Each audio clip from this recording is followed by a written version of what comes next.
ರಾಶಿ ಬಂದ ತಕ್ಷಣ ಎಲ್ಲರ ಮನಸ್ಸು ಒಂಥರ ಆಗ್ಬಿಡುತ್ತೆ.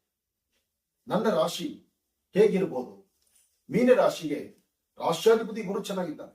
ರಾಶಿಯಲ್ಲಿರ್ತಕ್ಕಂಥ ಗುರು ಚೆನ್ನಾಗಿದ್ದು ಶನಿ ಈಗ ನಿಮ್ಮ ರಾಶಿಯಲ್ಲಿರೋದ್ರಿಂದ ನೀವು ಹಾಕುವ ಹೆಜ್ಜೆ ಇಡುವಂಥದ್ದು, ಮನಸ್ಸು ಅಸಮಾಧಾನ ಆಗುವಂಥದ್ದು, ನೆಮ್ಮದಿಯನ್ನ ಕಳ್ಕೊಳ್ತಕ್ಕಂಥದ್ದು, ಸಣ್ಣ ಸಣ್ಣ ವಿಚಾರಕ್ಕೂ ಗ್ರಹಚಾರ ಬರ್ತಕ್ಕಂಥದ್ದು, ರಸ್ತೆಯಲ್ಲಿ ನಡಿಬೇಕಾದ್ರೂ ನಿಮ್ಮ ಪಾಡಿ ನೀವು ಫುಟ್ಪಾತ್ ಸಮಂಜಸವಾಗಿ ನಡ್ಕೊಂಡು ಹೋಗ್ತಿದ್ರೆ ಆ ಕಡೆಯಿಂದ ಬರುವಂತ ವೆಹಿಕಲ್ ಸ್ಪೀಡ್ ಆಗಿ ಬಂದು ಅವ್ನು ಬ್ರೇಕ್ ಫೈಲ್ ಆಗಿ ನಿಮ್ ಹತ್ರಕ್ಕೆ ಬರ್ತಾನೆ.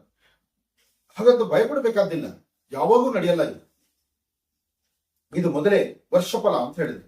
ಈ ವರ್ಷಫಲದಲ್ಲಿ ಮೀನರಾಶಿಯವರು ಏನೇ ಮಾಡಬೇಕಾದ್ರೂ ಆಧ್ಯಾತ್ಮಿಕವಾಗಿ ಧಾರ್ಮಿಕವಾಗಿ ಮನೆಯಲ್ಲಿರ್ತಕ್ಕಂಥ ಹಿರಿಯರು ಅಥವಾ ನಿಮ್ಮ ಮೇಲಧಿಕಾರಿಗಳು ಅವರ ಮಾತನ್ನು ಸ್ವಲ್ಪ ಆಲಿಸ್ಬೇಕು.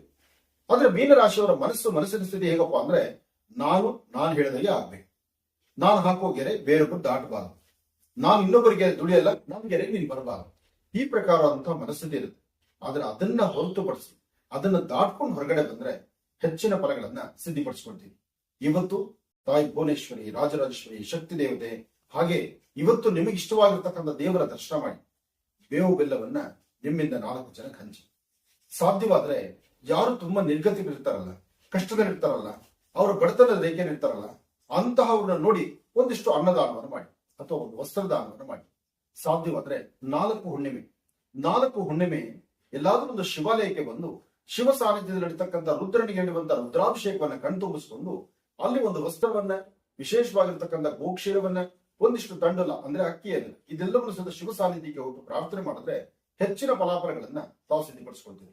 ಒಳ್ಳೆದಾಗ್ಲಿ, ಶುಭವಾಗಲಿ.